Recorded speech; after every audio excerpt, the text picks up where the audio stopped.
Avant d'entrer dans le vif du sujet, je tiens d'abord à dénoncer les pressions que j'ai subies de la part de mon employeur depuis plus d'une année.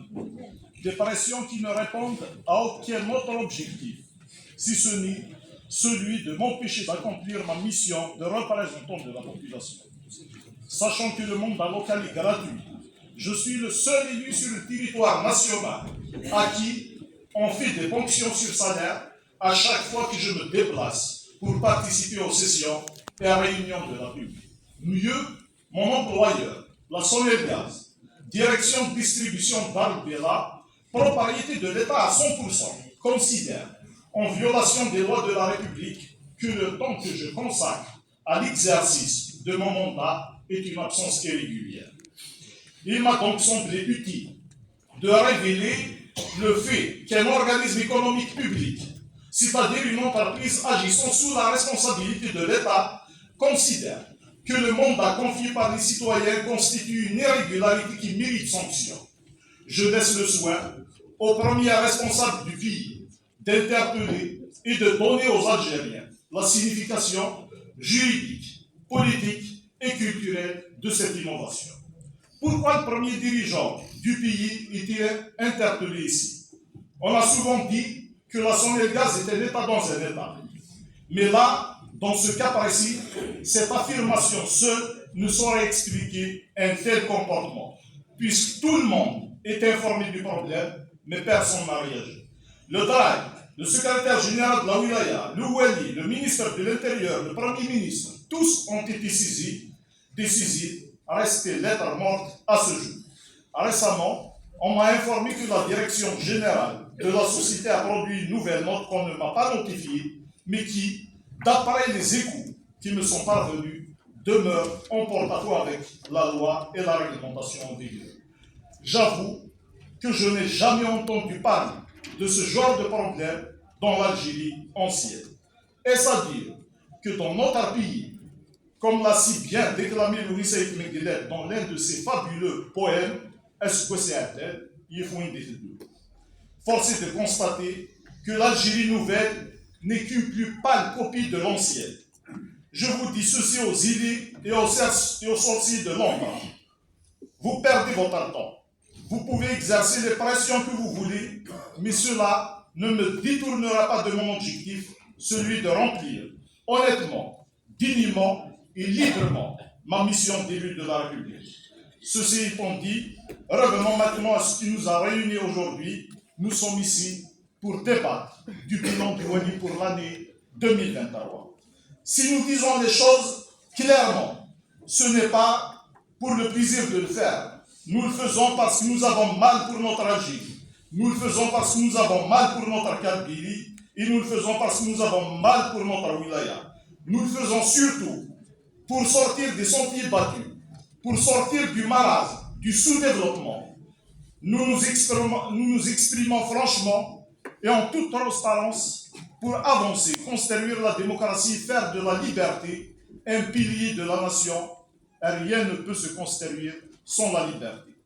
Pourquoi nous disons cela?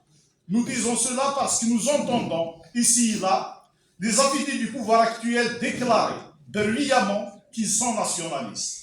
Un vieux slogan revenu à la mode par lequel ils ont confisqué la nation et qui leur donne le droit de nous interdire le devoir de critique. Toute voix discordante et de se faire systématiquement diaboliser, voire accuser de traîtrise. Nous sommes désolés de vous décevoir, mais nous ne sommes pas, et nous ne voulons pas être des nationalistes qui haïssent les autres, des nationalistes qui croient par chauvinisme qu'ils peuvent imposer leur médiocrité à tous. Nous sommes plutôt des patriotes qui aiment et défendent leur pays et qui veulent le meilleur pour leur peuple, en étant ouverts sur le monde et non en habitant une citadelle assiégée. Nous avons vu où le nationalisme exacerbé a conduit l'Allemagne sous Hitler et le monde avec. Le nationalisme exacerbé de Saddam Hussein a conduit au gazage de 5000 Kurdes. Et le nationalisme en France, sans Le Pen et Zemmour, n'a-t-on pas vu le livre de ce dernier exposé au dernier Sénat pendant que des auteurs algériens, voire des éditions entières, ont été interdites. Nous sommes au mois de mars 2024 et c'est le dernier mars avant 2027. Il s'agit donc du dernier bilan présenté avant l'élection présidentielle, raison pour laquelle nous souhaitons discuter du bilan du quinquennat écoulé plutôt que de celui d'une année de gestion du Wali. J'ai fait récemment une émission de télévision. À la question du journaliste qui me demandait mon avis sur la visite d'Abdelmajid Tebboune en tant que président dans la wilaya de Tizi Ouzou, je lui ai donné la réponse suivante que je souhaite reprendre ici devant vous.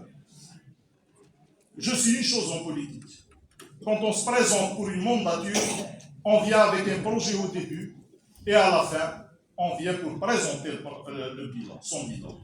Si le chef de l'État vient pour présenter son programme pour la wilaya de Tizi Ouzou, je l'informe qu'il est en fin de mandat et qu'il est à moins qu'il ne soit en campagne, déjà trop tard pour annoncer un quelconque programme. Si en revanche il vient pour présenter son bilan, je le dis sincèrement, sérieusement et hélas, tristement, le bilan est l'un des plus catastrophiques qui soit, c'est le néant. Aucun nouveau projet d'envergure n'a été inscrit au profit de la wilaya Tizi Ouzou durant ces 5 dernières années.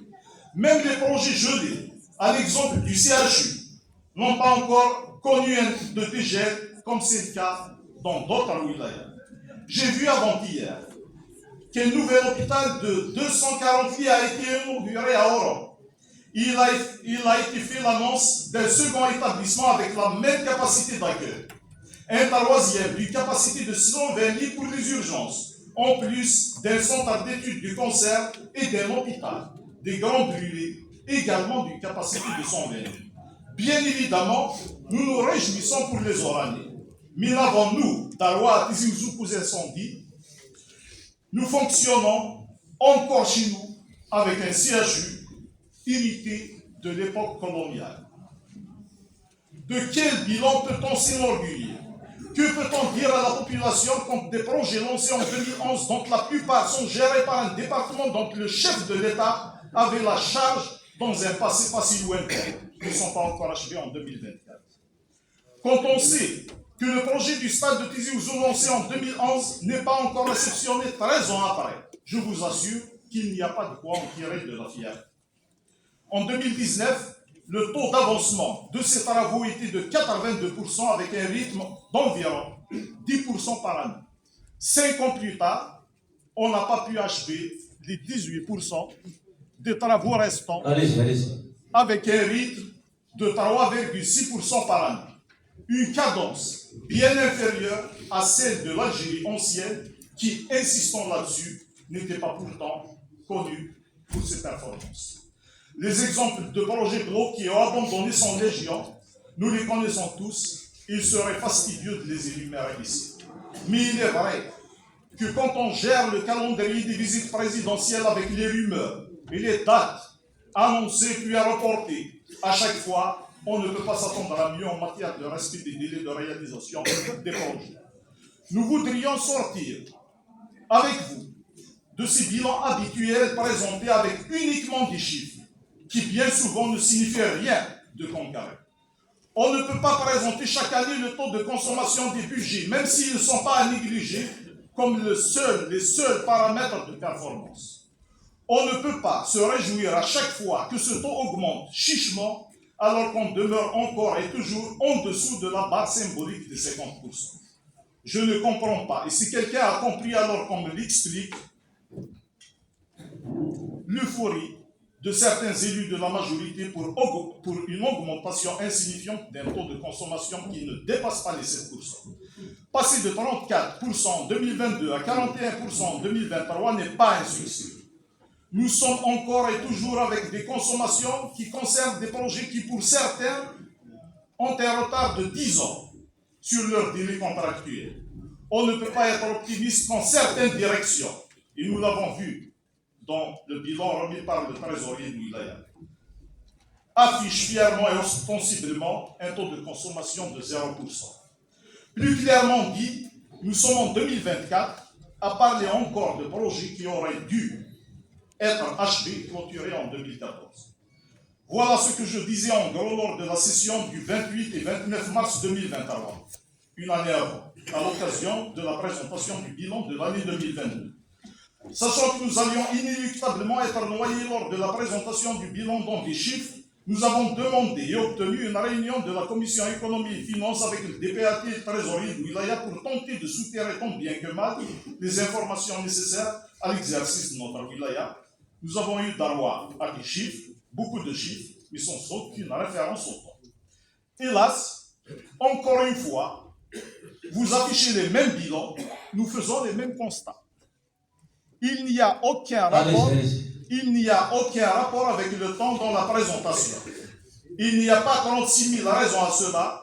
Soit on ne veut pas apprendre, soit on le fait exprès pour entretenir la confusion. Auquel cas, nous avons le droit et le devoir de poser la question de savoir dans quel but et à qui profite cette stratégie de brouillage. Prenons par exemple le secteur du logement. Il a été affiché un programme global de 157 285 unités, dont une bonne partie ne relève que des aides à l'habitat rural. Mais on a oublié de dire que c'est un programme, j'exagère exprès, qui date de l'indépendance. Le taux de 82,18% est donc un taux cumulé depuis 62 à ce jour. Le bilan que nous souhaitons vous voir exposé doit prendre en charge les volets politiques et économiques sur les 5 dernières années en mettant en évidence l'évolution annuelle. Pourquoi? Parce que tout d'abord, nous sommes des êtres humains et l'être humain n'est pas uniquement intéressé par la consommation de crédit. Nous voulons évaluer ce qui a été fait sur le plan politique, notamment en matière de liberté. Ensuite, parce que vous êtes, nous parlons de l'exécutif bien évidemment, les représentants du gouvernement au niveau de la wilaya, et que de ce fait, vous êtes les garants de son action à l'échelle locale. Commençons par le volet politique.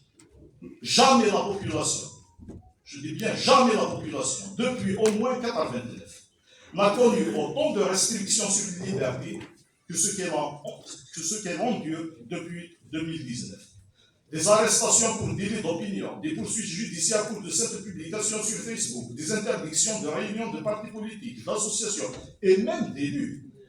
Nous-mêmes, en tant qu'élus SIRE, nous avons vu l'administration opposer le fait de nous recevoir à nos multiples demandes de réunion. À ce titre, il est intéressant de connaître le bilan de la DRAC, la Direction de la Réglementation des Affaires Générales, en la matière. Seule direction à ne pas figurer dans le document du bilan remis aux élus. Combien de demandes d'autorisation de réunion, de conférences et de manifestations publiques a-t-elle reçues et combien a-t-elle autorisé? Dans le cas où celle-ci n'a pas reçu de demande, peut-elle nous expliquer la raison, puisque dans une société vivante, dynamique et démocratique, ce genre d'activités publiques sont une évidence. S'agissant du volet économique, il est important de relever qu'au moment où le gouvernement a annoncé pour 2024 en fanfare ce qu'il qualifie de la plus importante loi de finances de l'histoire du pays, la wilaya de Tizi Ouzou a vu sa dotation budgétaire en plan sectoriel de développement baisser de 20 milliards par rapport à l'année 2023. À cela s'ajoute le secteur des travaux publics, c'était par mon ami Rayonné et Rekhara, qui n'a bénéficié alors que pratiquement 70% de notre réseau routier est dégradé d'aucune enveloppe durant 2 années consécutives pour ne recevoir en 2024 que 64 milliards. Comment peut-on expliquer de telles disparités en matière de développement? Cette situation doit nous conduire à recentrer tout à court, moyen et long terme sur le développement de la wilaya avec des investissements créateurs de richesse. Parce que c'est le seul moyen d'atteindre l'autonomie financière et de sortir de l'assistanat. Les zones d'activité et industrielles doivent être notre priorité à tous.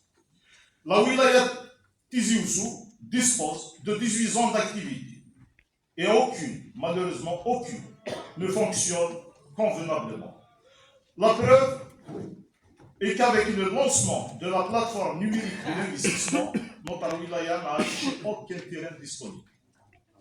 Nous avons vu des attributions de terrain pour des gens qui, au lieu d'implanter des projets d'investissement, ont préféré construire des villas. Comme nous avons vu également des attributions de 24 hectares pour des investissements qui n'ont besoin que tout au plus de 2 hectares. Il y a lieu de se pencher sérieusement sur l'assainissement du foncier industriel. Et là, je rejoins la proposition de mon camarade Lyonnais pour une session extraordinaire sur cette problématique. J'arrive à la zone industrielle de Souamer. Seul vrai espoir économique pour la wilaya. Créée officiellement en 2012, elle n'a depuis pas pu voir le jour. Une question se pose. Est-il normal qu'une population qui a eu gain de cause contre l'État colonial en 1895 se voit privée de son droit à la propriété et de son acquis par les autorités de son pays, devenues indépendantes grâce, entre autres, à leur sacrifice? Je vous raconte une anecdote. Alors, il y a eu un arabe ou un arabe. Il y avait un kabyle et un arabe. Et à la fin, نغند تغرفة لو تسكول إناس وعرف إناس خيرة إناس والدة شاطوير إناس أنا ندي الحجلة وأنت تدي الغراب ولا أنت تدي الغراب وأنا ندي الحجلة إناس وقبايلين إناس شاكين تعرفتوا السين غرامي بقى منو تساوي غير. Pourquoi je vous raconte cela? Je vous raconte cela parce qu'il n'y a aucune raison de philosophie autour de sa nature juridique. Le terrain est et demeure une propriété privée. Preuve en est, une famille a eu gain de cause. Sur Wally, une famille a eu gain de cause. Sur 34 hectares qu'ils ont achetés auprès des premiers propriétaires, c'est-à-dire ceux qui ont eu gain de cause devant les tribunaux français. Pour moi, dans cette affaire, il n'y a qu'une seule opposition, celle de la direction des domaines. L'arrêté de versement FNRA sur la base de quoi la commission a enregistré le terrain définitivement au nom de l'État est fou. Il n'y a aucun terrain communal d'une superficie de 350 hectares dans cette zone. Sur cet ensemble, seuls 24 hectares sont de nature communale. Le Sénatus consulte parle d'un terrain en litige entre l'État et les Ordouches qui ont eu gain de cause par décision de justice. Ne pas verser ces 2 documents dans le dossier étudié par la commission cadastrale a un nom, la rétention de l'information. Les domaines n'ont pas versé ces 2 documents à la commission cadastrale. Ils se sont contentés uniquement du seul document, celui de l'arrêté de versement au FNRA, qui n'a aucune valeur.